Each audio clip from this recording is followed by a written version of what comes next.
And that was when I had a bit of a wake-up call that this is what leadership really is. I want to be able to have my team have an impact on someone's lives. Our guest has built an incredible career inside one of the most influential brands in the world. She started out as a makeup artist, moved into sales, and is now leading the professional channel for L'Oreal Professional Products Division in Australia. Rebecca Broadhurst is known for driving strategy, growing brands, and developing high-performing teams across the salon industry. She spent more than a decade inside L'Oreal and is recognised for her ability to build capability, align teams, and create a culture of excellence that shows up in both the numbers and in the relationships that she has with clients and partners right across the country. In today's conversation, we will talk about her career transition, the challenges and the opportunities in the professional salon industry, what it takes to lead a national team, and the mindset that has helped her step into some of the biggest roles in the business.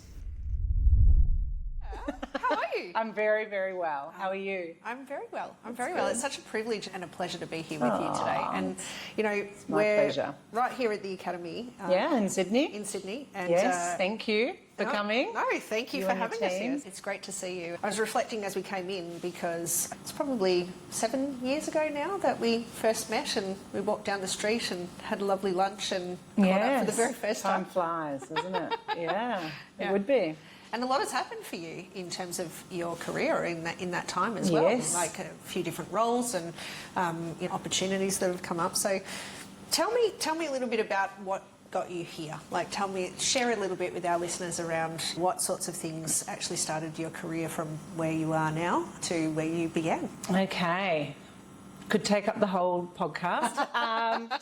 So I grew up in a farming community in New Zealand. My family is still there and I very much loved going home and being there. But I think from a young age, I realised that I wasn't going to be a farmer. And I always had a love of beauty and things, you know, that made you feel good about yourself. So when I was 17, I had an opportunity to leave school. As long as I had a job, I was able and allowed to leave school. And I left school to start in a pharmacy in Blenheim, which is not far from where my parents lived, and started as a counter manager on the Elizabeth Arden makeup counter. And I guess that did start my career in sales, which I didn't know was even a option. I didn't know there was a thing, a what career. What is the sales? Yeah, and at the time it was certainly not. I was managing a small beauty counter. At a very young age, I won Counter Manager of the Year for Elizabeth Arden. I was about 19. I was the youngest to ever do so. And I think from there it was a hunger to what else could I do? What is possible? And at the time, my lifelong goal was to become a sales rep for a makeup company. So I moved to Wellington, started working on another counter but in a much bigger business, and then worked for Shiseido as a national makeup artist. From there, I also then moved to Australia. So I went to Perth, which is where I had a bit of a change of career, and I had a shift and went into sports supplement industry. Oh, wow. Yes. That's quite a shift from makeup to sports supplementation. Yeah, but at the same time have a lot of similarities around looking good, looking your best. Still an element of vanity, I guess, to both industries. I think that's one of the main drives for people, isn't it? They everybody's looking to see how can they be better in some way, shape or form. And so it's interesting you drew those correlations. Did you see that at the time? No. I just saw a lot of bodybuilders. Oh, how lovely. Yeah. And I still to this day have a huge respect for that industry and the people that live and breathe it every day. Yeah. I was very lucky to go globally to the likes of Mr. Olympia and experience some of the biggest bodybuilding shows in the world. Well, that is the biggest. And it was a completely different selling world because with cosmetics, it was all about that beautiful customer journey and experience that you were giving to an individual at that moment. Whereas when I started sales repping with sports supplements, that was very almost, I use the word guerrilla selling. It was stack 'em high, watch 'em fly. But it was interesting because a lot of the business owners were small businesses, people passionate about fitness, bodybuilding or sculpting and that type of thing, but didn't necessarily come from a business background. So I saw an opportunity to work with them so they understand how they can make more money. And I really enjoyed that. And I was there for 5 years, and then I moved to Sydney. So I wanted to be closer home, and then started working for another company in the same industry. Did that for a few years. Again, loved it, did very well. I was starting to feel like I needed a bit more of a challenge. And then I actually got approached by a recruiter for L'Oreal for a role within the professional products division. Wow. And here I am, 11 and a half years on, still within the L'Oreal family and still within the professional products division. We've certainly discussed this over our time working together across different sorts of projects. Tenure within organisations is something that's changing dramatically. Yes.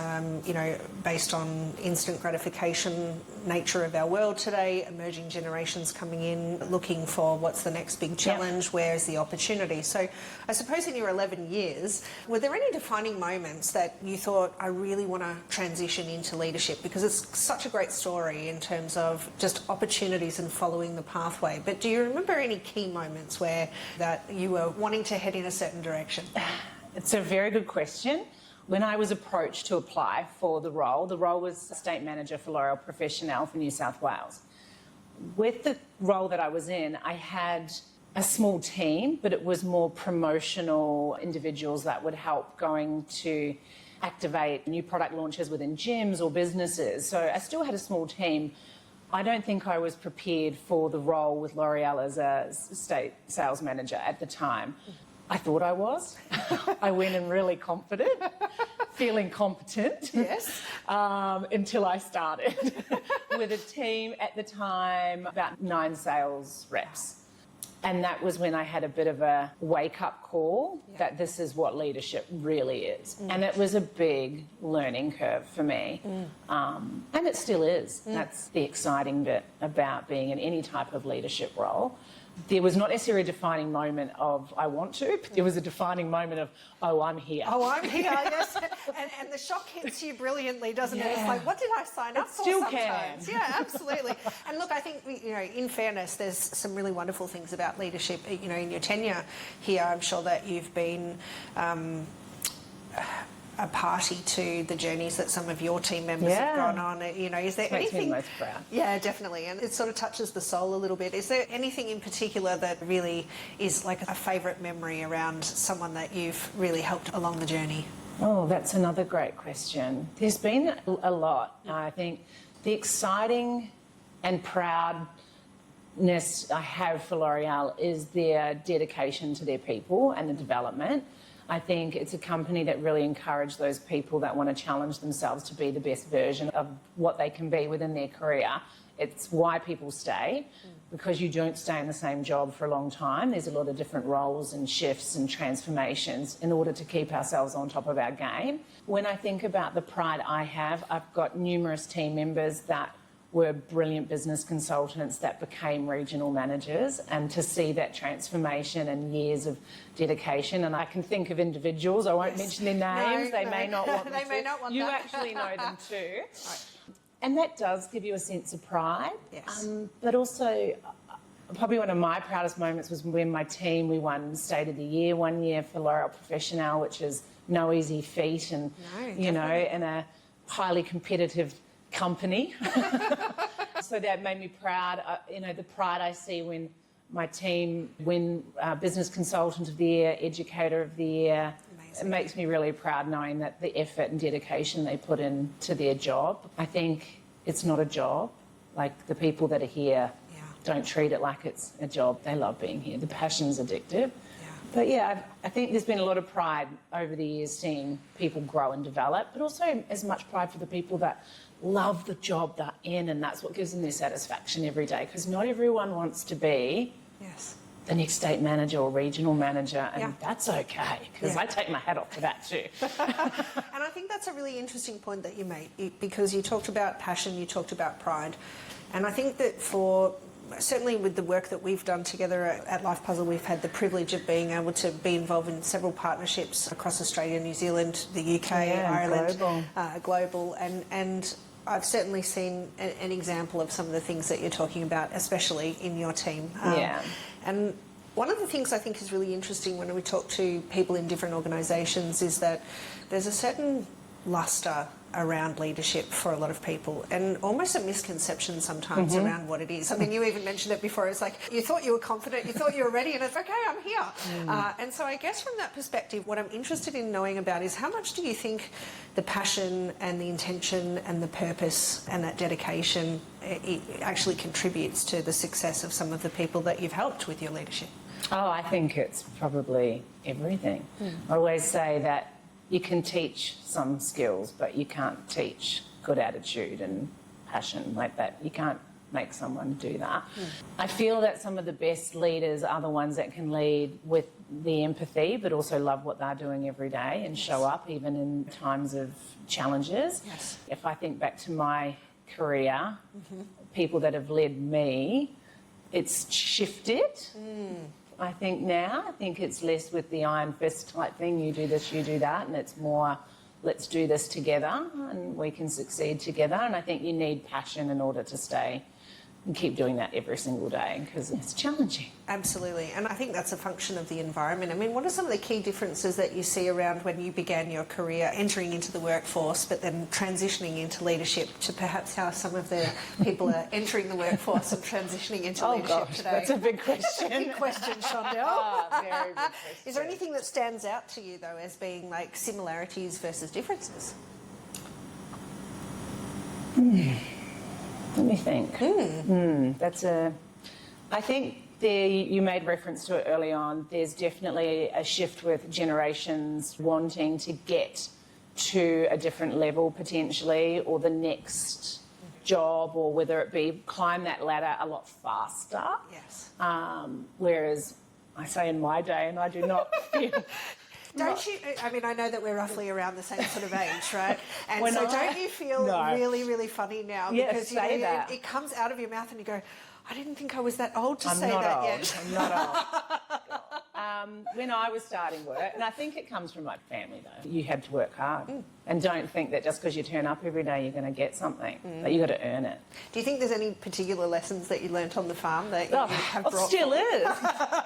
I'm still learning them. My dad's favourite motto, he'll probably watch this, no one remembers the horse that comes second. It's quite funny. I can very much relate to that. You've heard me say the story before about the kid that runs in and goes, Dad, I got 98% on the test. Well, that's 2% for improvement. Correct. And I think the format of that in my household was second is the first of the losers. Yeah.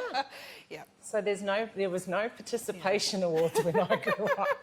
Still isn't in my household. That in some ways, the education and the transition of the way that people are coming through school and through the workforce now, it's different conditioning. I'm not here to, take preferences in any No, not at all. Today. Nor do I know you are. No, not at all. And from that perspective, I think both of us are really clear that as there's multi-generations in a workplace, that there can be disharmony because of the way in which the reality looked for people as they were coming through the schooling system in their early career. And so I know that you've done some exceptional things with your team to be able to manage that and to create that harmony. So if you were sharing lessons around that with someone who was watching who perhaps didn't have the experience that you do, what would be some of the things that you would advise them to start with to help with that? I think creating culture within a team is so important. There's no one way to do it, but I think bringing people together is so important. We live in a very digital age, and I think COVID accelerated that faster than we could have ever dreamed of. And again, very, very, very lucky to work at a company like L'Oreal, who did not, dare I say, lay off one single person across Australia and New Zealand during that time. So I don't think there's many businesses that can say that, which brings me a great deal of pride. We pivoted really quickly and moved to a digital space fast. Yeah, and we were a part of that. You were a part of that, and what the education we were offering our team and our salon partners at that time to better themselves during that period, I think was groundbreaking. But coming out the other side, we had to then rebuild culture, because culture doesn't get built online and through a digital path. So my big thing is getting the team together. We do that across our network within PPD every single month in every single state, as well as then weekly moments of connection online. So I think that's really important. And when I say come together, it doesn't just have to be a lunch, or it doesn't just have to be a workshop. I think it needs to be a balance of both moments. Human as well as what needs to get done, etc. Because I think memory comes from emotion. If you remember things, feeling good, it creates that sense of connection as well. So we try to have fun doing what we're doing, which in what is a very creative industry. So we've got to, because that's both my team and that's our client base. So yeah, culture is probably one of my biggest my priorities and my pride, because I think if people enjoy being somewhere, they'll want to work hard or do the work or do it for themselves. They're part of something bigger. You and I both have a real passion for the hair and beauty industry, in particular the hair industry, you know, and I think that one of the key things that came out of the projects and the pivot during COVID, etc., is around how much value there is to people in this industry, right? And yet people often talk about their hairdressers as being their counsellors, their support, the people they could go to and talk to. It's so much a lot of more. pressure. It is a lot of pressure, and it's so much more than just the style or the technical brilliance of what someone walks out with when they're finished sitting in the chair. Yes. And from that perspective, it's also largely underappreciated. Massively. What's something that you've been really focused on changing from that perspective? Oh gosh, it's a hard question, because I don't think it's down to one person. I think as a company, we need to find a way collectively as an industry to how we can attract more people to this industry, whether it be in the form of apprenticeships, stylists to come back. This is an industry that, for myself, before being part of it, I didn't understand the opportunities that you can have. It is not just about being a hairdresser. They are incredible artists, stylists, influencers, small business owners, global artists. Like, the opportunities are bigger than just within the salon, in the community.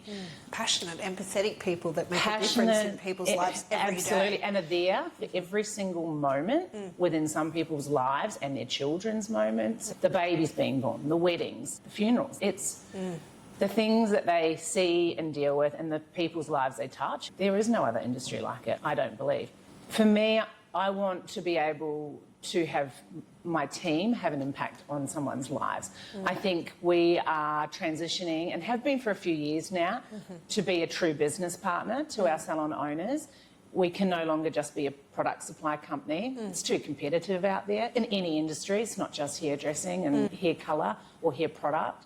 But if we can go in and work with a salon owner on areas of opportunity that can have an impact on their life and change their life, whether that mean that they can have a bit more money to be able to take a Saturday off, to be able to take their kids to sport, because that's what's important to them.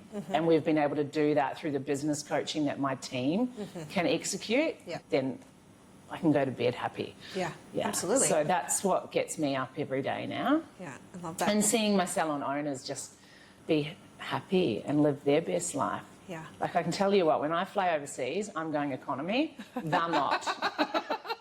They are not flying economy. I love it. Yes, even my husband's like, wow, I've got expensive clothes on.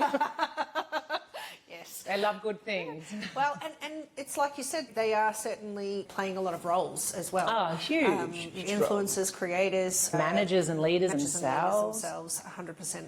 And we have seen a little bit of a crisis point. We've seen this coming for a few years now in terms of attraction to the industry. Yeah. What do you think is the main reason that people aren't seeing the value in this industry, and what can we do to call them back? I think there's a perception, and I probably think even when I was growing up, there was a perception that you potentially became an apprentice because you didn't know what you wanted to do, what you wanted to be, so go and do an apprenticeship. I think we probably don't talk about all the opportunities enough to the people that we need to. We need to try to get in front of schools. I mean, it's been exciting last 2 years.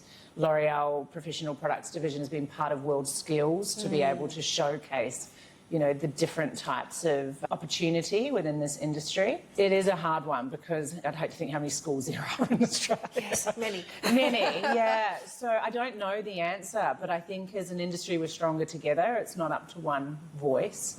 And we're working on how do we speak to the TAFEs more next year. L'Oreal have got an incredible platform dedicated to education and creativity and inspiration called L'Oreal Hair Education. Previously this year has been known as Access. So that will become an open site in 2026. Very exciting. Which will be great because anyone that's potentially interested or wants to look at how to cut hair, how to colour hair, because maybe that's something that they're thinking about, it's going to open up, I think, the eyes of a whole different generation and hopefully, as you said, potentially bring people that may have left, whether it be during COVID or during having children or change of career. I think it's an exceptional career that offers so many different facets and areas of opportunity. I can completely agree with you, and extremely fulfilling for a lot of people. You know, so many great stories around different things that have provided opportunities in that industry. I was speaking to one of your colleagues in the UK, and they were talking about the future and the apprenticeship programs and things like that. And apparently, and I may misquote these numbers, we'll correct it for the recording. Okay. Previously, the intake of apprenticeships in the hairdressing industry was at 13,000 roughly per year in pre-COVID times, all the way down to 8,000 and 5,000 post-COVID. And so I think one of the things that we talked about earlier was around the differences in generations and what people are actually looking for. What do you think the Alphas and the Gen Zs are looking for that perhaps they don't know that they can find here in this industry? Yeah, I think that the glam. Yes. I think... oh God, that's a hard question. What are they looking for? From your perspective, knowing that you've been on your own journey into this. Yeah, it's not just about industry. cutting hair. No, that's right. It's not just about cutting and colouring. Like some of the shows that we do, L'Oreal Colour Trophy, anyone can enter that's within the industry to potentially win global trips to Paris to represent Australia and New Zealand. This year, for the first time in Australia, Redken had Gloss Boss Awards with flying 3 people to Las Vegas to be part of Symposium, which is a global Redken show where previously there would be 10,000 stylists in one room. Wow. So I think that there's elements that is not seen to the public eye. They see it as cutting hair and potentially looking after the guests within the salon space, which, yes, is a huge part of it. But I think there's those long-term friendships both within the salon team. There's beautiful, amazing, creative pathways that they can follow. To see some of the young, up-and-coming stylists within here, the AHFA's, AHIA awards evenings that they hold each year, the opportunities that can open up, fashion shoots. Like I know we've got an incredible global director, Scott Sloan, who goes to Milan and does every single fashion show you could imagine. You know, like... Amazing. Yeah. So... One of the things that you said there was around the impact that you can make, and you talked a little bit about the business programs and how in the last number of years there's been a real focus on being able to become a true partner. Yeah. L'Oreal Professionnel is no longer just a product company, and I've seen the impact. I think we deal with a lot of different human beings. Yes. So, you know, everyone has something going on, right? Listening. It's a big quality. I have to work on it myself. Don't we all? We all have moments where we use this more than these. Yeah. If I look at some of the good leaders, it's the ones that want to be in field. They want to get out and be with the people. I think that's a big part of being able to, one, relate to a team, lead with conviction and understand what it is that we do each and every day. And I say we because I consider myself as one of the team. So, yeah, absolutely. Yeah. With all the different roles and the transition in your career, you've been in and around and exposed to a lot of different businesses with the various different roles through sales, through business partnership, etc. I imagine that over that time you've probably witnessed a lot of really poor cultures as well. So, yeah, a couple. Just a couple. Yeah. Or you've been in and around things that perhaps maybe don't quite fit the mould of excellent leadership. What do you think are some of the main things that contribute to poor leadership or poor culture? Oh, look, well, I think probably a misconception for some leaders is that you don't create the culture. So it's not up to you to some extent. Yeah. Yes, you can help to frame acceptable behaviour, expectations, but a culture is built by a team. So I think, and then from that level, it's about how everyone wants to win together. I think there's been elements in my career where the success has been very much taken by the leader. So that doesn't create a great culture because it's about them winning. My philosophy is that no one wins unless we all win. So we've all got to be on a path of success together, and that can look like different things to different people, but I feel like when each individual feels like they're winning, the team are winning. Absolutely. So I think, yeah, there's an element of poor culture is sometimes, it's all about them and how it makes them look good.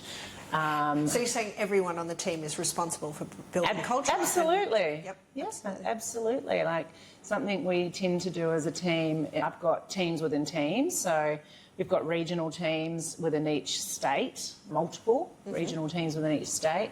So they've got to build their own culture, as well as the state has to build their culture, because we all know how Queensland versus New South Wales type of competition goes down. Yes. It's no different here, especially when state We of just origin. won't talk about the rugby. No. Well, I'm a proud Kiwi, so it's always a touchy subject with my mother-in-law. It's the friendly competition that turns into something a little bit more obnoxious. And then you go to Victoria and it's the AFL, so That's it. no. So there's different cultures within teams, within states, and then brands. So we've got a lot of teams within my team. Yes. We have regional teams, state teams, brand teams, and then we're all one team, sales team, education team, L'Oreal Professional Products Division team. So there's a lot of, and they all have their own culture. It's teams within teams, isn't it? And I think it's that there's a lot of managing relationships. You're managing up, you're managing down, you're I'm a big believer in that. collaborating. Manage Absolutely. up. Tell me what you need. Well, one of our favourite things is the 131. Yes, Right? So, yes. come and tell me how you're going to fix it. Yes. Don't bring me 10 problems. No. Earlier we were talking about your career in sales. Yes. And I think that for a lot of people, there is perhaps, as you know, I wrote a book on the subject matter, and we see a lot of reactions to the word sales. And in fact, we were just talking about it before we got started here. What do you think is the resistance that people have developed around sales, and what would you say to someone who perhaps maybe doesn't know some of the great things about sales and what it really is? Okay, really good question. We all sell. I know. We're selling every to the day. converted. No matter what you do. No matter what you do. We're all selling something. So you and I are on board on that. Yes. So rather than it coming from me, what do you mean by that? Can you share with our listeners what you mean by that in terms of everybody selling? Because there are going to be some people there going, oh, well, sure, you sell because, you're in a product company or you're dealing with businesses. But for people who perhaps maybe really don't think that they're selling, what would you say to them? I'd firstly probably ask what they do, and then I'd be able to understand and identify an element of that they are selling. Yes. I sell to my husband all the time because I need to do something or go somewhere or go for dinner. Yes. That's So influencing people, Influencing people is selling, Yeah. really. Yeah. Selling is influencing. It's finding a solution to somebody's problem or need or desire. Yes. That's how I And then see matching it. that. And matching it and coming up with either a solution or an element that can give into that desire or be able to fulfill that need or that dream. My husband's a painter. He sells. Yes. He has to. He's got to go out and get business as well. He's a small business owner. He's also a creative. So I don't believe personally that there's anyone that's not selling something. But even if they're not directly going out to sell. My family are also farmers, so they're either growing produce or animals to sell. Yes. So, yeah. There's a misconception, this is my opinion, because traditionally there's probably been elements of specific industries which have not done it in a way that's been in the right mannerisms, or I hate to say it, but he's like a real estate agent, or he's like a used car salesman, you know. So I think there's that sort of no offence to any of the real estate agents or the insurance. They are typically industries that get tarnished because I think of the 1960s and 70s type behaviours. Even on TV shows now you see it. So yeah, absolutely. Yeah. And I think that there's a stigma associated with that. And one of the reasons why I brought this up, and I really value your opinion in it, is because sales is the art of influence, yes. One of my favourite sayings is, and it came from a mentor of mine, it's like, write this down. When in a position of leadership, you must lead. And I think for some people, you know, like it's about a title, or, you know, they think it's about a title, they think it's about that. And we just had a masterminding session yesterday where we were actually talking about the currency as a leader and what it takes to be a great leader that is outside of the title or the salary package or the glamour of, oh, all these people do what I say, which is what I don't think anyone does what I say.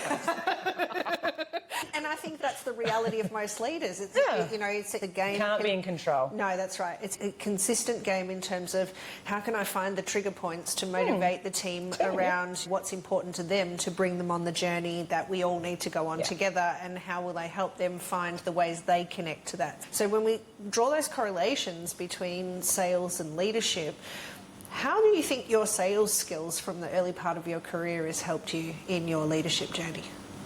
I think a lot, because I think initially it was very much about now probably where we're going, how we sell to our salons. It's about creating opportunities and client experience. And it's about us educating our salon partners on how they can do that.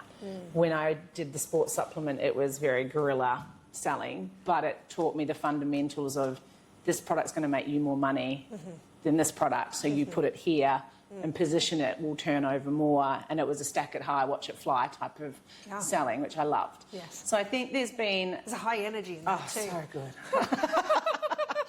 I think, I've always enjoyed that. Yes. And I think it's allowed me to understand more what my team go through and be able to, you know, relate. I think that's important as well. It's opened my eyes up a lot, I think, for what they have to deal with too. I do understand. Yes. I understand what they face every day. You know, it's not easy. We are in a customer-facing industry job, and sometimes it's tough, and sometimes we, as a business, don't deliver what we need to be doing at times, you know. So that's every business, isn't it? Correct. Well, I believe so. But we're living in our world, right? So the team, they have to face that. And they're so resilient, so amazing. But I think you need to understand and be able to put yourself in the shoes of what they do. From a sales perspective, I think influencing people is a big part of what I have to do each day too. Yes. You know, connect with a lot more stakeholders within the business than what I have ever done so in a sales role.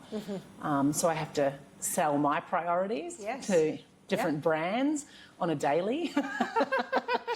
Salons. Woohoo! Yeah, we need everything. And I think that's the thing, isn't it? You're selling to your team, you're selling to your stakeholders, you're selling to the people who are your bosses, you're selling to the external client market. There's so many sales and influential conversations that go on. It's exciting. It is exciting. This all comes back to how do we influence, and more importantly, when we look at this, I know that there are still some people that are going to be sitting there saying to themselves, well, you know, leadership is not sales and I don't want to be in sales. But how would you talk to them about balancing commercial skills with creativity and people care? You've talked exceptionally about empathy, you've talked about you know, the importance of influencing. How do you think you've been able to balance those things? I think I'm very lucky that I work in an industry that is all about creativity. So it naturally, it does help. It does help. I'm a big believer that if you do the right thing every day, as in what the business needs you to do, you turn up and you honestly do it, the results will come. Agreed. I really do believe that. I think if we start driving the results first and you're not doing all of those foundational things every day, shit will start falling apart. Yeah, absolutely. I really do think that. So, you know, for my team, it's having those business conversations with salons. If you're putting in a growth strategy with a business, you're not going to see results, neither party, straight away. It takes time because you've got to execute it, you've got to implement it, and it takes time. Absolutely. But I do think if we do the right thing with our salon owners, if we're trying to go out there and bring more beautiful salons to be part of our brands, and we're knocking on those doors every day, and we're truly doing it. I listened to a podcast a while ago, and they talked about being uncommonly consistent. I love that. Because it's like, people say, oh yeah, you've got to be consistent. Yes. No one's really consistent. No. No. I try to be with work. Gym, I'm not. I travel too much. But I was like, it's true, uncommonly consistent. If you're uncommonly consistently doing the right thing, you'll be succeeding. And I think about people in our team that are consistently achieving, it's because they are doing the right things every single day that they need to do. And they're treating it like it's their own business. It's probably another part. Ownership. Like, yes, we work for a big global company, but it's an entrepreneurial company. It encourages creativity. There's not a, this is how you have to do it. This is where we want to get to. Yes. What are your ideas? Yeah, exactly. And I encourage that. Let's do something different. Yes. Let's try something different. What if it doesn't work? That's okay. No worse off. The creativity. As long as we're not you might find completely, that- you know. Yeah, we probably don't want to know that it's not going to work No. before we start, But obviously. let's give it a go. Yeah, definitely. Yeah. So I Definitely. think that opens creativity because it's, oh, I've not done it like that before. Let's try it. What ideas do you have? And it's interesting, we'll sometimes do workshops and it'll be like, okay, if money was no object, what would you do? They do what we can do anyway. There's nothing completely groundbreaking. Yes. It's like, why aren't we doing this then? Yes, exactly. Let's do it. Yeah, 100%. And I think that sometimes I want to draw back to something that you said earlier before in terms of uncommonly consistent, you know, and I think that rhythm, consistency, doing things simply but repeatable actions Yes. is something that is just a formula for life. I Yeah. often talk about it in terms of compounding. Yeah. And if we look at authors like James Clear with Atomic Habits and some of the studies that have come out of Harvard recently or in the last few years, around 66 days of consistent activity is going to get you Oh, gosh. a brand new habit. I'm never going to be a runner or super fit. Right. 66 Now. days. Yeah. So 66 days is what the study said. That and it's not 66 days collectively that I can do a week here and then I'm going away on holiday, so I'm going to take a that's my break from that issue. and then I'll come back. It's actually 66 consecutive days of that particular activity, and then it's no longer a habit, it's something that you just do. And so there's loads of research coming out about rewiring neurology and actually creating new habits. And you talked about being uncommonly consistent, which is effectively just doing your that. habits, Yes. right? And so if you were to think about some of your most revered habits that you've embodied or that you have seen in team members that have been consistently successful, what do you think that is? And do they translate outside of your industry? I think organisation and preparation are probably the two biggest. And what I mean by that is looking ahead, whether it be the week ahead, the month ahead, being time. Time is the biggest commodity. Because I can be organised by making sure that I have all my papers lined up and my desk is pretty. But if I run late all the time and I forget things that I had on, that's not really organised. No. Is it? That's not what you mean. No, what I mean is looking ahead and planning, like what do I need to do to ensure that those things are going to be actioned or I'm going to get the outcome I'm looking for, objective. So it's looking at what do I have on for the following week? What do I need to make sure is done? I'm a big believer in time blocking. I have that luxury to some extent because I'm not in field like I used to be. I'm on meetings most of the day, all day sometimes, every day, all day, online. But I'll look ahead at what things need to be done within a time frame and I'll make sure that I've got time blocked out, so preparation. And I would encourage my team that are in field to look at it exactly the same way. Moments for follow-up, CRM, data collection, you know, acquiring new business, like getting out and meeting some new salon owners. I think the preparation and planning is probably the biggest habit that everyone needs to master, and mastery of time, because it is a big commodity. It's one of the things that we see in our multitude leadership programs as being like the fundamental thing. And in fact, regardless of whether we're working with C-suite or mid-level management, or whether we're working with emerging leaders or people who are just looking for self-leadership, time is the foundational piece. And awareness of it, time blocking, and all of those things are so important in terms of setting yourself up for success. It's been a big thing for me. And I'll be honest, in this role, there's been moments where I'm like, how am I going to get out of, where I'm at? Was it Dory? Just keep I was swimming, Dory. keep on swimming, I was keep on Dory. swimming. Yeah, but it was actually on me, because I had not been protective of what time I needed in order to get done what I needed to do. So, people see an open space in a calendar, those meetings are going in. You've got...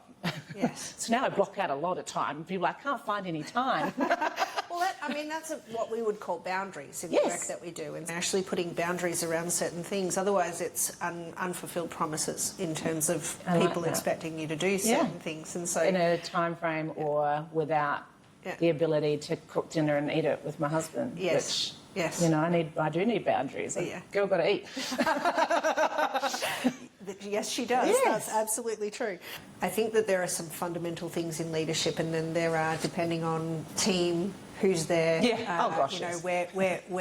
what industry we're at, whether we're a hybrid team, a diverse team. There's just so many factors and influences on that. And I think that it's actually really simple and fundamental, the key things that we see that are present in all the leaders that we work with, and what great leadership looks like to me personally is around being able to embody ownership. So do as you say you will. We call it integrity in our world. And so I think having integrity, whatever it is that you choose to do, having that deep sense of integrity around your actions, the people that you serve, everything from not just clients and team, but also looking at vendors and suppliers, and how are you nurturing those relationships and having integrity from that perspective. Ownership is something that's really, really important. And I think that ownership, that if you make a mistake, that you own it and learn a lesson from it, or a number of things from that point of view. And then, of course, a really tactical type of thing is something you said before in terms around time. One of the things that we've seen in delivering our programs is that people who have a conscious awareness of time and a really clear direction of what it is that they want, they have really mastered the ability to then take the ownership and be in an integrity to be able to pursue that. And they bring people along the way naturally, because their passion, their commitment, and those fundamentals actually just enroll people around them to actually come on that journey. And so that, to me, is some of the key foundations of leadership. Whereas had I been speaking to, say, my 19 or 20-year-old self in her first leadership position, I would have turned around and said, oh, well, it's about having respect from your people, maybe, or thought that it was something different from what it actually is. And I think that there's a lot of young people that are transitioning into leadership. And when I say young, I don't necessarily mean young in age, I mean young in their time, in their career of experience. And so, as we see some of these emerging leaders come through, there's a lot of assumptions, a lot of preconceived ideas about what leadership is. And I think you have to walk it to truly understand it. Oh, gosh, yes. What about for you? What are some of the key things that you think are really important for you in leadership? Because everybody relates a little different. As in, what do I expect from my leaders or me as a leader? I think it could relate to both. Actually, when I think about that. I think having very clear expectations too, and I think what you said is, so clear. About you said it before, doing what you say you're going to do is very important. That comes from both parties, but I think being clear on what the expectations are, because if you're very clear and the direction's really clear, it's a lot easier to be able to then work together towards that, whether or not there's challenges or whether someone's overachieving. So I think that's, to me, a great leader. I think also it's not about telling. I think that's probably early on, had a lot of, being told what to do. I look at it more, tell me how you think you want to do it. Such a good point. Yeah. Have you got an example of that you want to share? Because I am following what you're saying. I just think that there might be an opportunity to think about, and it could be, for instance, you don't have to name any names, but have you got an example in terms of the difference between telling people versus perhaps them coming to you? It could just be something where someone's got a challenge and they want you to answer it for them. And it could be a person challenge. We talked about this earlier. I always say the job's quite easy. It's the people. It's sometimes the people that yeah, make it make hard. it difficult. Yeah. Make it difficult. Absolutely. So, it could just be that they have got a challenge that they're trying to navigate, and they're coming to you for the answer. Yes. I think there's an opportunity there to show leadership by coaching Absolutely. and asking the questions on what they want to do, like you said before, the 1-3-1 type method, because that's going to have more of an impact on their development and progress than you telling them. Sometimes we tell them because it might be easier, faster, or also there could be an element of, what's the word? I know what to do. Yes. So what's that word? A little bit of ego. Ego, Yes. that's the word, yes, ego. So it's a bit ego-driven, Yes. and I think that's a dangerous place for a leader to play as well. It Like you certainly said, and can I think be. that's where the title and all that can come in. You can't have an ego. I mean, you can sometimes when you're winning as a team. Yes. I think that's exciting and a great time to... And I think that then becomes a little bit about the celebration and championship of the group of people, whether they're championing and celebrating someone who's really succeeded versus like celebrating the team's success. Yeah, So, exactly. Yeah. Yes. Anything else? I think something I try very hard to do is, if people need me, I'm there. So text, call, email. I do set boundaries though. Quite often. I was just about to ask. Go to the people that you need to first. Yes. Probably text me because I'll be in a meeting. Not with simplicity. Or simplicity too. Simplicity too. I'm very big on living that. So within reason, but definitely for my team, speak to them every day. Yeah. I think that's really important in terms of connectedness. Connection, And sometimes yeah. it's not that you want people to be contacting you all the time. Oh, It's definitely that not. They know that Don't let them down. No, but I think it's They that need they me, know I'm that there. they can. They can, And absolutely. that, I think, is a depth of relationship and trust that isn't always Ladies, watch present. this. Please don't start ringing me all the time because I'll only disappoint. I don't want to disappoint people. No, but I think it's really about that permission and that understanding that if something is, hitting the fan, then we're in it together. Absolutely. Yeah. 100%. And I'll protect my people. They are my number one priority. I think that's the other thing. I think, you can't be doing it just for yourself because it won't work. No. It won't. It just won't because they see right through it. Yeah. It's so true. And I think you mentioned before we were talking about different key differences between leading, managing, coaching. And I think it's something that we've talked about at length in the past around the fact that people in today's day and age don't necessarily want to be managed, but they do want to be coached. Yes. There's a lot of words get thrown around about coaching and mentoring and... Yes. Yeah. 100%. I'm not sure if we always know the difference between those things. Well, I think that one of the key differences that I've seen certainly in the work that I've done with L'Oreal Professionnel's clientele, with teams like L'Oreal Professional internally and with a lot of the businesses that we work with, is that the perception around the management style of the years gone by, and we kind of talked about it before in terms of pressure, maybe some of the methods were not about humans and people and the fact that other people have lives as well and those kinds of things. Massive. And bringing that into, this area, I think the difference between management and coaching is actually really connected to what you were saying before around, I don't want to be in a position where I have to tell you what to do. I'd like you to be empowered enough to come and tell me how you're going to do it and what you're going to do.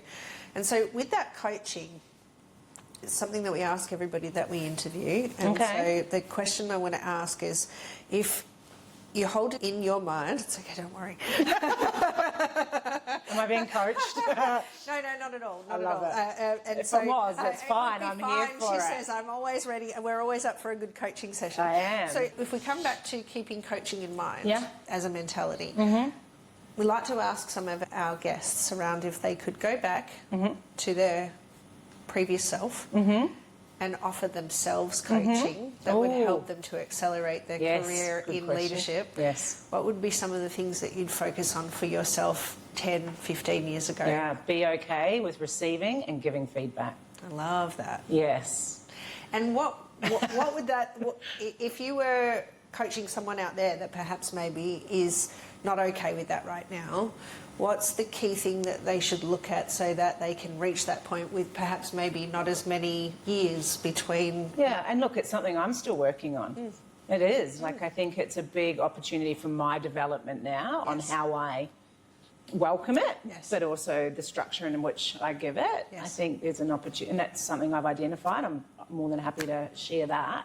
I think a great place to start is to ask.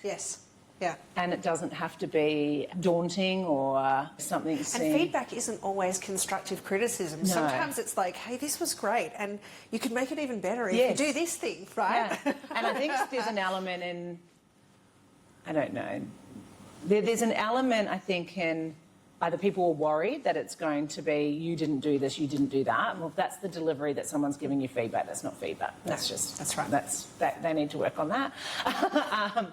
But I also think feedback should be something to help you grow to some extent, and there should always be a positive element as well. If I could go back, I would ask, what would be something that I could have done differently to get a better outcome in that situation? That would be something I would go back and tell myself back then. It's such great advice to all of our listeners, regardless of where they are in their careers. I often say that there is no summit. We're all learning all the time. And the moment you think that you know something, I think it was Bruce Lipton said in his book, The Biology of Belief, that it's a cosmic universal joke that the moment you think that you know everything that there is to know about a subject, the universe comes to bite you with the bum and show you how little you know. And so from that perspective, I think we're all learning all the time. And it's such great advice that you've given to people that they could implement right now. Like they could go literally into their manager's office and say, I'm feeling like this is an area I'd really like to improve.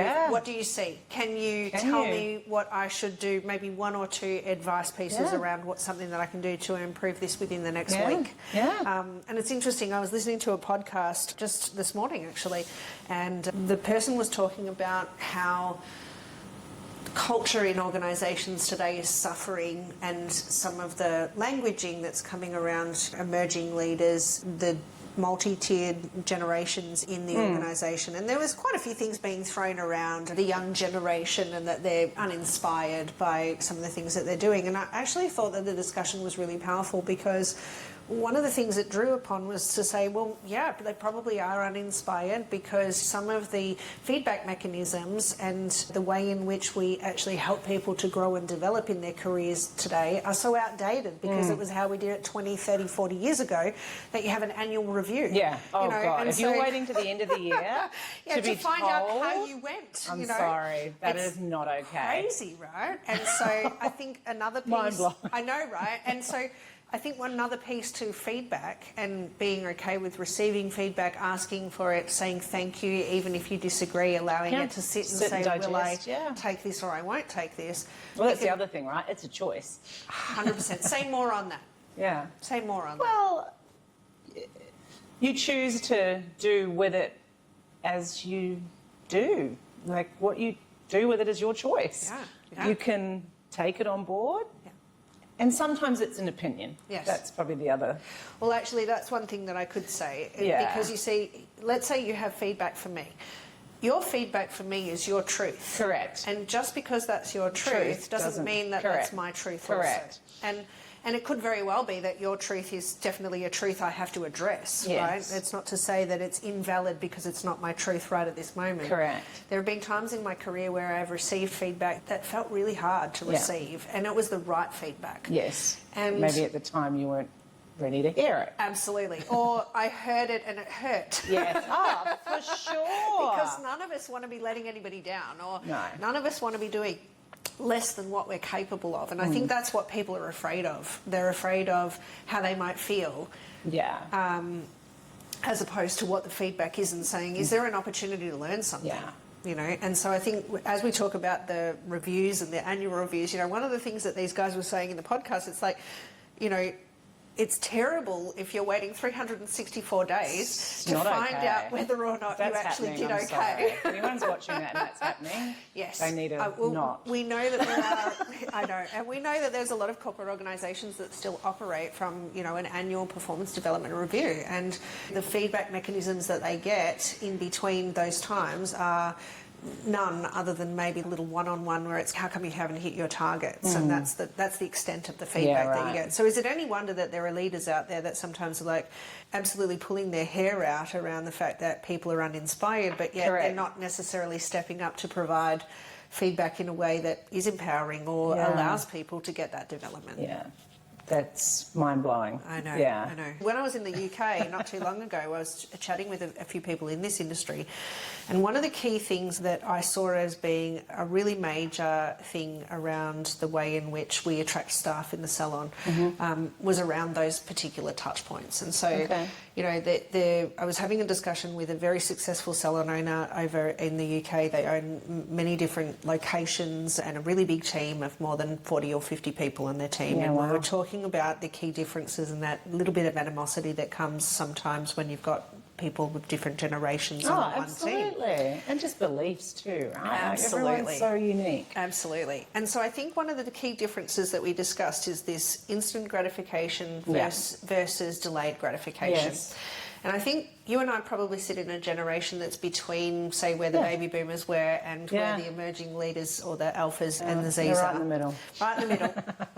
And so from that perspective, I think we've got the extremes. We've got the people who didn't even think to ask for what they wanted because you just didn't do that. You don't do that, yeah. Exactly. And then you you've don't got- tell anyone anything and either. you definitely don't tell anyone, and you don't have any expectations that you're going to get anything. You just work really hard and hope that someone You're will lucky to notice have a that. job. That's right. Yes, yes. What, you want to be thanked? Don't you know you're being paid? And so I think we've got some really extreme beliefs in the way that things were, Yeah. and you know, it's not a judgment. It's just the way that it was. Absolutely. And we've got different ways of looking at the world now, and we've got this culture. I was speaking with some people in our team that are you know, a little bit younger in the beginning parts of their career, and we were talking about how we used to go to the library and do research, and you know how there was a Dewey Decimal System. Some of our listeners are just going to go, "What in the world is that?" Oh, really? You I know, joined the library the other day, our new local good library. job, excellent. Books, Sick of I paying, love. I'm sick of paying for them. And so, you know, if you think about the way that you and I went to school, we would go to the library to do our research. Yes. We would look up a book. Yes. The Dewey Decimal System. Yes. We'd find the book. Yes. We'd rent it out. We'd look at, you know, photocopying the pages that Yes. had the reference So information. you could highlight them. There you go. See, we're right on track. And some of the people in Put our little age- things yeah, on the that's side right. so you could find it. That's right. Make sure you paraphrase it because you're not allowed to copy. No. Don't Just you in case dare. the teacher knows it exactly. Exactly. And don't you dare write it word for word. You've got to actually put the proper footnotes. And so, you know, there was an effort and there was time that was taken to be able to get to that point. You know, then you had people coming through with Google and Google search terms, and so you could do 0.83 seconds or whatever it was. And then we now have these chat bots and this AI. I'm here for it. And look, I just want to make it really clear for public record that I think that the technology advancements are fantastic in many ways. And we can have a lot of productivity. And we can't ignore the fact that having these tools available and the technology that's available isn't changing the way in which people operate in their soft skills and their communication. And so if I come back to this conversation I was having with this successful salon owner over in the UK, we were talking about communication and touch points with team. Yeah. And I think it speaks to what you were saying before about feedback. I think we have to have a cadence around the way in which we ask for, receive and implement feedback. And so what's your thoughts on that? If you were guiding someone who's in a role like yours, what would be the cadence that you recommend in terms of frequency, chunk size? Like what do you think really works? Because one thing we know is that with instant gratification, attention spans have dropped significantly. And so, you know, having a monthly one-on-one that goes for an hour isn't working in the same way that it once did. If anything, 15-minute catch-ups every week are actually working better in some cases because you can take a smaller chunk, implement that, come back to it. So what's your thoughts on that for people who are leading teams? I totally agree. And I think sometimes it actually comes down to the person. So I speak to my team every day. I've got a direct small team, but they've got the bigger team, and then the team just gets bigger. And some of them like a quick 10, 15-minute phone call. Yes. Others like a 45-minute phone call or even Teams meeting. So sometimes it's actually about what does that individual like, because you do have different types of people that also want, I just want to get on and get it done and then tell you what I've done, and for you to then be able to not question but say, did you think of this, or what were some other ideas you could have done? So frequency can sometimes be up to the individual potentially, depending on what their needs are, and it could come down to a generational thing. I do weekly touch points in a more of a whip type situation. Then we do monthly alignment. Then I do quarterly as well, on a bit more of a more what would be the word, structured format for bigger moments around their development. So it's more that sets what we're wanting to achieve, and then the smaller touch points are how we're progressing, and then the even smaller ones, what help or support do you need to get to that? Or what other problems or challenges have you got coming your way today that we can try to work through together? So everyone's different, but there's also, I've had people with like, oh, I don't need that. And it's peeling the onion. I don't need that. Yeah, I don't need that. Okay, great. Your numbers say something a little different. It's really interesting. Tell me more about why you don't need that. How did you decide that? Yeah. I think it's super important. And I think it is, time is, like I say, it's a commodity, so you need to make sure that you are adding value in that moment, that there's an agenda of some description so that you can stay on track as well. I love that. I love what you just said in terms of that you're adding value in that moment. We talked about culture a lot today. Do you think that the culture is really just a lot of value being added I hope really so. consistently? I hope so. Yeah. I hope so. I want to add value. Also want to go home every day and go, we did some cool stuff. We did some fun things, and yesterday I had a day with my team, like some of the things they achieved. I was like, yes! I love that. It's like high-five moments, punch 100%, the air. via text message. Yes. But, I think having a purpose and an outcome, and don't get me wrong, I have phone calls where it's not even about that. It's, hey, what are you doing? How was your day? Just sometimes you need that human connection. And we say often in this industry that it's one of the few industries that you actually have permission to touch someone without actually having to ask permission. Yeah, which we probably should, but that's okay. But no, it is, and very it's hard amazing. to do someone's hair without actually touching it. No, that's true, and it's amazing how often, and I don't think about it now, but I'll either walk into one of our incredible training academies around Australia or into one of our beautiful salons, and the first thing people do is touch your hair. Yeah, absolutely. Oh, it's lovely. Isn't that wonderful? It's fine and wispy. 100%. I'm doing the best I can do. But, it is an interesting industry in that regard. Yeah. And so from that point of view of that human connection, Yeah. do you think that the impact of technology and the emergence of so many tools has actually changed the industry, or do you think we're still preserving that human connection? I think we're still preserving. And I think, if anything, the consumer is desiring that more. Like, I think human touch experience and how we make people feel is more desired now than it ever was. Absolutely. I really do believe that. I think there's elements, and I was actually talking to a few different people over probably the last month about how they're integrating the different types of AI into their business when it comes to chatbots, when making appointments, or website bookings, or even phone. I think you and I might have had a chat actually about like having a virtual reality almost receptionist on a phone in busy salons. We're seeing a rising, emerging trend with independent stylists, so if they're working on the floor, they're also not necessarily being able to manage. And they can't market, they can't answer the phone, they can't follow clients. So there's definitely elements that are going to make us work smarter. I'm all about work smarter, not harder. I think that's a big thing. And even for myself, like, I'm still finding my way with the likes of ChatGPT and things like that, but there's been things that I've been able to utilise it so I can get the bones of something a lot quicker. And then be able to make it my own. But I think within this industry, when I talk about a salon, that there's areas that they can integrate, but that human touch and the experience, everyone wants the experience. Like, I think about myself, I get my hair cut, I pay for a Kerastase physio dose because of the head massage and the experience Absolutely. I get. I couldn't believe From it when Shana. someone said to me, another shout out. Another shout out. Thank you, Shana and Frank Prevost-Roselle. I love that. And so from that perspective, I think that the experience really is key, and a big fan myself, obviously growing up in salon environments. I know. So, you know, I learned how to do amazing head massages. I couldn't believe it that some people don't like a head massage. Oh, no, there are a few. Yes. Who are these people? Oh, I Where can did they come name from? a couple. No, just kidding. I can name a couple. Just kidding, no judgment. One was I an was just so incredible surprised manager by to that. me. Yeah. So she would never like, she was Really? like, no, No head massage. don't Fair touch enough. me like that. But in all seriousness, I think people are looking for that experience. Yeah. I remember hearing, I believe it was a Gallup study that said Okay. that we're more connected than ever with technology. Technology, yes. And yet We're people feel more lonely than ever. Yeah. And you only have to look at some countries. I've been lucky enough this year to travel overseas, and some countries that are so advanced when it comes to the digital world.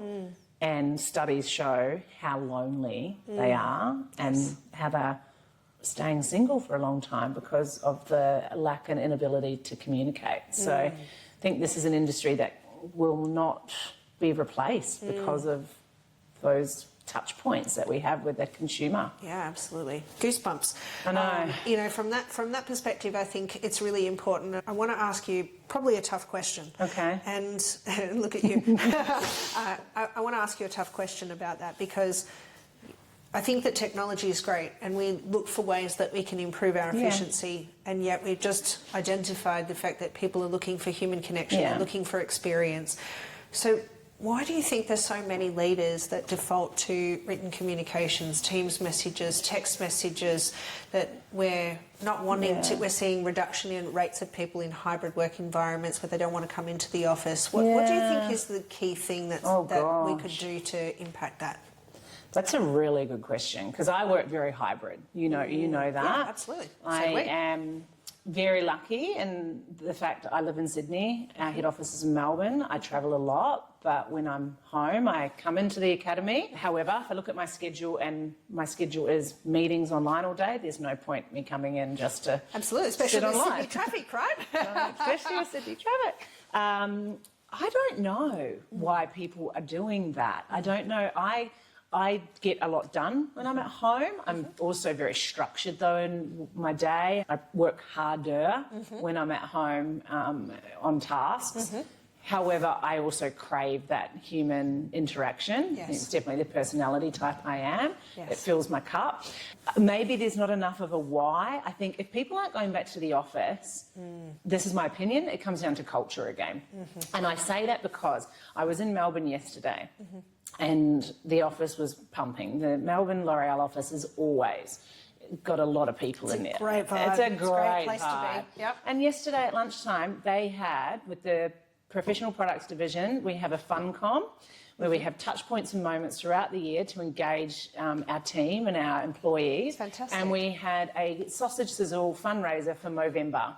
And all the boys, the gentlemen within the PPD team had all been growing moustaches for the whole month of November and put on a fundraiser and raised over $1,000 for Movember. Like, that's culture. Yeah. And I went downstairs to get my 2 sausages, like a greedy little brat. And there were so many people there. Yes. But there's things and there's reasons and there's moments to go in. And I think, I personally don't understand why people wouldn't want to have that interaction, but perhaps that when they're there, there's not moments that they're feeling actually connected.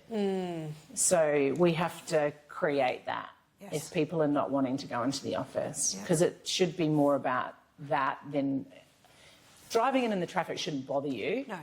If you're looking forward to Correct. getting to so where if you're people going. are not going in your team, it's because they're not feeling connected as a team and there's something wrong with what's going on.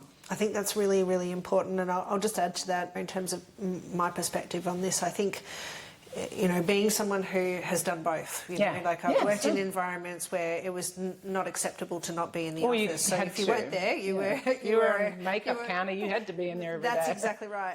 And you know, I've been in environments where it's flexible and it's hybrid, and I've been completely remote, and so I've seen all different elements. And I've got to say, as I reflect on my journey in my career and what I would miss out of those environments is those little, water cooler conversations. You go get a glass of water and you catch a colleague, in the kitchen and you have a chat and find out about them. And I think those things get really missed in terms of diverse and hybrid teams. I agree. And I think that from that perspective, if we look at what creates relationship, what creates trust, there's a big foundation of trust, integrity, trust.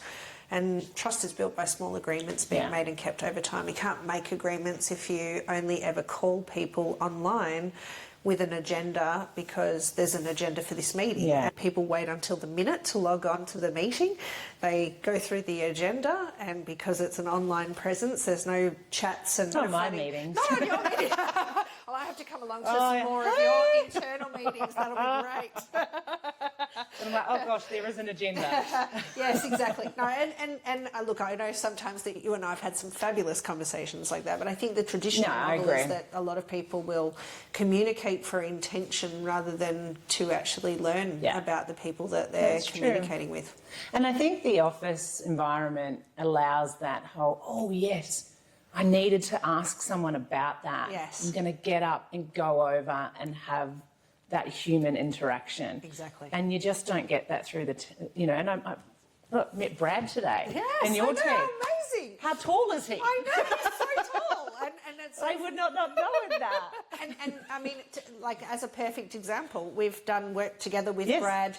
You and I have done work for many years, you've done work with Brad this year, over the last 12 months, and you didn't know how tall he was. No, neither did my team that are here in the academy. I know, and who I think they've all met you online, maybe a couple haven't. A few, yeah, absolutely. And it's like we feel like you know someone, but when you see someone in person, I think it makes it a really big difference. And there's something really special about being here. You and I have talked a lot during the year, so we've had lots of touch points. We've had some great conversations that haven't just been about the agenda, been about our lives. We've had some dinners.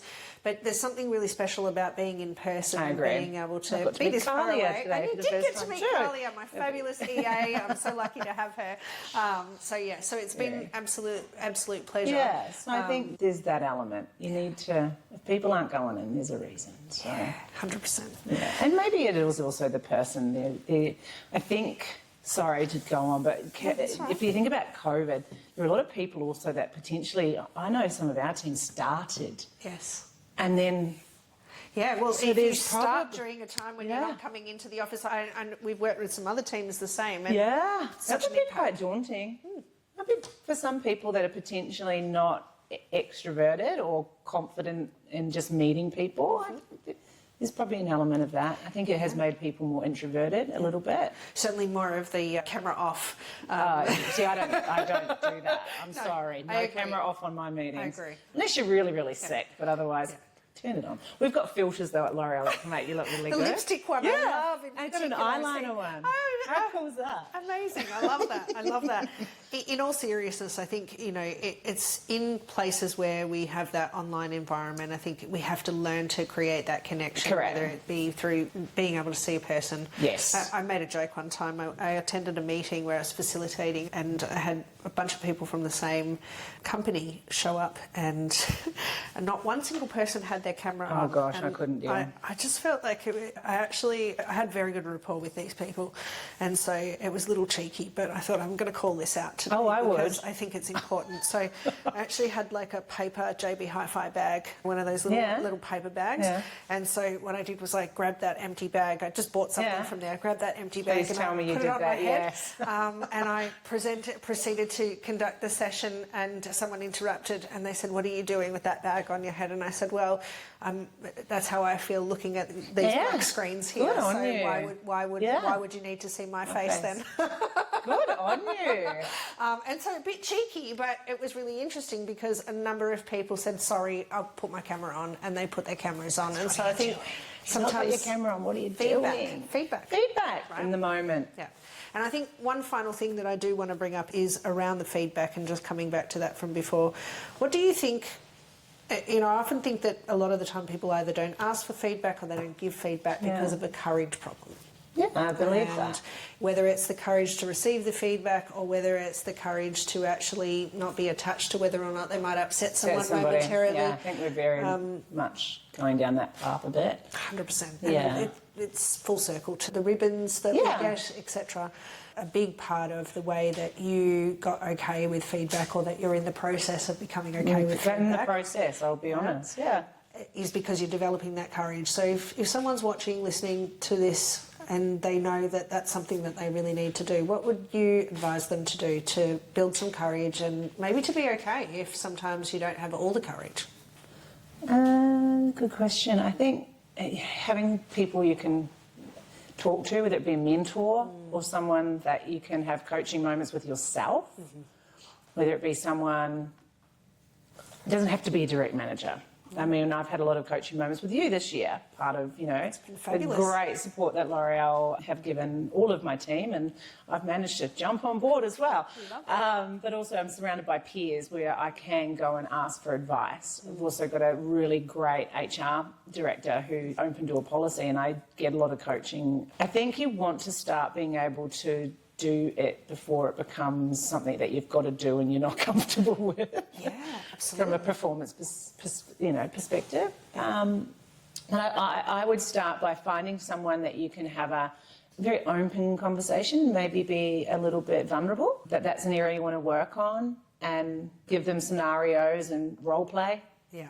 It's nothing like a good old role play. I agree, but that's the salespeople in us I coming through. know, yeah. I will say this for everybody, and I'm sure Even you'll if it agree was with me. your partner. Yes, yes. This is what I need to say. Yes. This is how I'm thinking about approaching it. Yes. My husband gives me the best of, sometimes he's like, why don't you just tell him? I'm like, wow, because then I will be in HR's office. Well, we won't go there. No, we won't go down there. But yeah, sometimes it's just practicing it. Yes. Because it's all we need to do. It's like, Yeah. right, how did that feel? Okay, that felt okay. Yeah. Putting yourself in their shoes as well. Yes, I love that. Yeah. So but I good. think once you start doing it, it can be small moments. So my team do a lot of time in field, and that is their moments. How do you feel that call went with your salon partner? What was something we could have done differently that could have had more of an impact in their business? Like, that's coaching. It's also a moment of feedback. Yes. Yes, and also too, like those instantaneous moments. Yeah. Because it's no good if they did that coaching session and then 3 weeks later they don't get a do that. feedback. No, Don't do no, that. it has to be right now. I'm like, what? I don't even remember what I had for remember that lunch conversation. yesterday. let alone that. Exactly. Yeah, I think, and it is courage. It has to come from, I think, a genuine place. I love what you said about like just little small moments and taking them from lots of different avenues. I think, I mean, you and I have talked about this before in terms of, confidence is simple things being completed and repeated over time. Yeah. And so I think too often people in our teams think that if they can't come to us with somebody that with something, then maybe there's no one else that they can go to. And so I love that piece that you just shared there in terms of all the different places that we can find mentors, inspiration, courage. Yeah, friends, family. Something that we went through a rather large, as you know, as you definitely know, transformation of how our business was structured within our division at the start of 2024. I think probably one of the big things that you underestimate sometimes is that the impact it can have on the people and how they navigate a completely new role or doing something in a new way to what they've done it as a leader. And for me, it was a moment where we have a big regional management team, and there was a moment where I saw an opportunity to help support their development even further, which is why, and we partnered with Life Puzzle and yourself. So we've had obviously worked together on different conferences and empowering the team, and all about transitioning into that more business partner mindset rather than just order taking from our team, which I think has probably been one of the most satisfying parts of working with the L'Oreal Group in this role and seeing how we really are trying to empower the team to be that true business partner. So you and I have been on that journey with Life Puzzle for some time. So when we worked together last year with the regional management team, it was all about that transformational leadership. And it was a huge part of their journey of upskilling and development, but also I think creating more resilient leaders. So true. Yeah, there was a lot of work that we did through your program, both in group situations, but also one-on-one coaching, which they valued, and we've continued this year also, which I think has had a huge impact on them. Absolutely. Because the reality is, and you said it, you asked earlier about how do you ask for help, or where do you ask if you're needing development, and you can't always give everything to everyone. So outsourcing some of those more specific skills, I think, was a big thing for me, which is why we partnered with Life Puzzle. And the team love it. And they probably have very different conversations to you to what they would to their commercial business manager. Space for that too. You know, And like there needs sometimes to when be. you've got someone internally and Yeah. you've got something that you really want to share that's quite private, there's always that fear and reservation. And so I Yeah. think what this has enabled them to do, and in fact it's been some of the things that people in the team have actually commented on, that it was just so refreshing and they felt so lucky that L'Oreal was willing to invest in them, and it was one of the best programs that, actually I think that's what one of the RMs said, it was one of the best programs that L'Oreal's ever invested in them, because they were able to really get their support that they needed for their job, but also for themselves personally. Yeah. Well, you don't turn up great at your job if you're not turning up great at home, and Yeah. vice versa. Yeah. Like it's, All yeah, leadership, self-leadership, right? Yeah, that's right. So that's why we continued this year, and we've done a slightly different format. We've added in that hot seat, which has been really well received as well. And even for me, I've learned so much from those moments. So no, I thank you very much for that. Thank you for having us, and I look forward to Pleasure. continuing, and Yes. yeah, it's been great. Well, thank you so much. Thank you.